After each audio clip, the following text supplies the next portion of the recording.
बिंदुओं पर ऐसे कृत्य किए जा रहे हैं। इसलिए इनका सिर काट करके कोई भी लाता है तो पंचायती निरंजनी अखाड़े का महामंडलेश्वर 20 लाख रुपए दूंगा, इनके सिर काटना पड़ेंगे। ये राक्षित हैं, बिगर सिर काटे अब ये मानेंगे नहीं।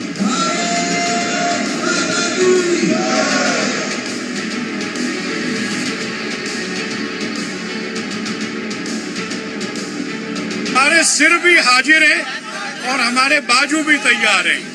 जीवन ईश्वर के हाथ में है, पर जिहादियों के सिर काटने के जो मंसूबे हैं इनको भी भारत परास्त करेगा। जो 2 हत्याएं हुई हैं 6 महीने में, अपराधियों को फांसी पे लटकाना ये हमारी मांग है।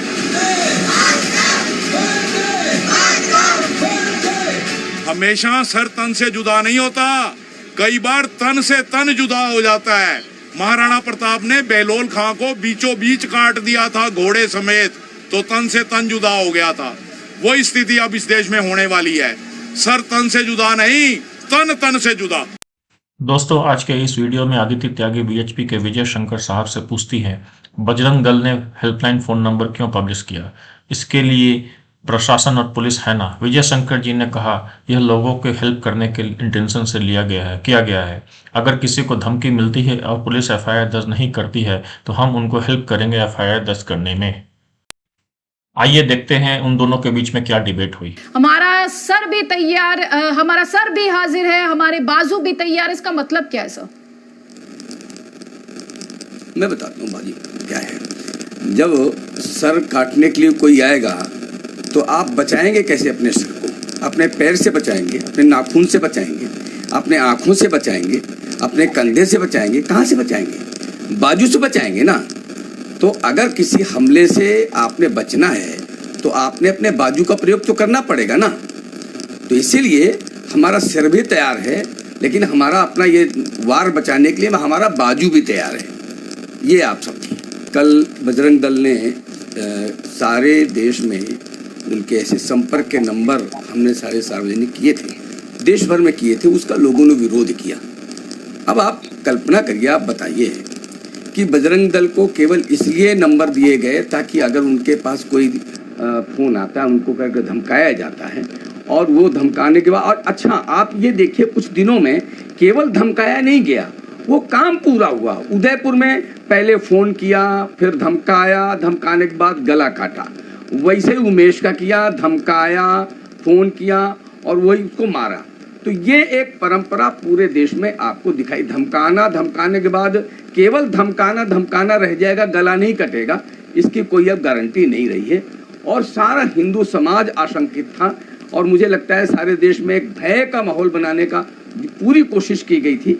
उस समय हमने पूरे देश में अपने बजरंग दल के नंबर इसलिए दिए कि कई लोग उनके पास धमकाने वाले नंबर आते हैं, फोन आते हैं। क्यों सर, इस देश में बचाना, कानून ऑर्डर मेंटेन करना किसका काम है? नहीं सर, एक सेकंड रुक जाइए सर, सुन लीजिए सर, सुन लीजिए प्लीज, सुन लीजिए। आप ये बताइए मुझे कि कानून व्यवस्था किसकी जिम्मेदारी है सर? उसके लिए एक फोर्स है या नहीं है?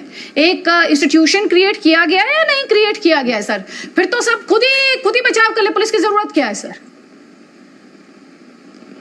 अदिति, अगर ऐसा ही है तो जितनी मंत्रालय सेवा के काम के लिए चलते हैं, बहुत सारे काम सामाजिक सेवा के और इस प्रकार के सारे मंत्रालय चलते हैं, एजुकेशन के लिए एजुकेशन मिनिस्ट्री चलती है, तो ये सारे मुझे आप मेरे प्रश्न का उत्तर बताइए कि एनजीओ क्यों चल रहे हैं? ये सामाजिक काम करने के लिए एनजीओ क्यों चल रहे हैं? सर मैं आपसे जो सवाल पूछ रही हूं एनजीओ सर, पुलिस की जरूरत क्या है सर? कानून व्यवस्था नहीं भी सर, कॉन्स्टिट्यूशन में क्लैरिटी है लेकर। आप ये बताइए कानून व्यवस्था, सर सुन लीजिए प्लीज, मेरे सवाल का जवाब दे दीजिए। कानून व्यवस्था किसकी जिम्मेदारी है सर? आप एनजीओ के साथ पुलिस के रोल को कंपेयर नहीं कर सकते सर। एनजीओ के साथ पुलिस और आर्मी के रोल कंपेयर नहीं किए जा सकते हैं, प्लीज। आप हमारे डीजी मत बनिए, आप हमारे डीजी मत बनिए।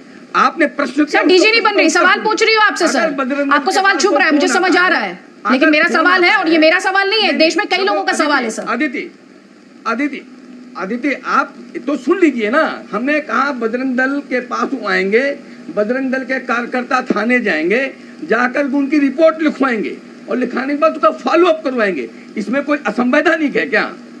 नहीं कर सकता क्या ऐसे? आप इसका मतलब जो कॉलेजेस में जो डेस्क लगती हैं जो एडमिशन के समय में अच्छा, तो आपने ये नंबर सिर्फ रिपोर्ट लिखवाने के लिए शेयर किए, आप ये कह रहे हैं? अच्छा, अब ठीक है ना, आप ये कह रहे हैं सिर्फ रिपोर्ट, नहीं, एक सेकंड सर, सुनिए, आपने ये नंबर सिर्फ रिपोर्ट लिखवाने के लिए शेयर किए,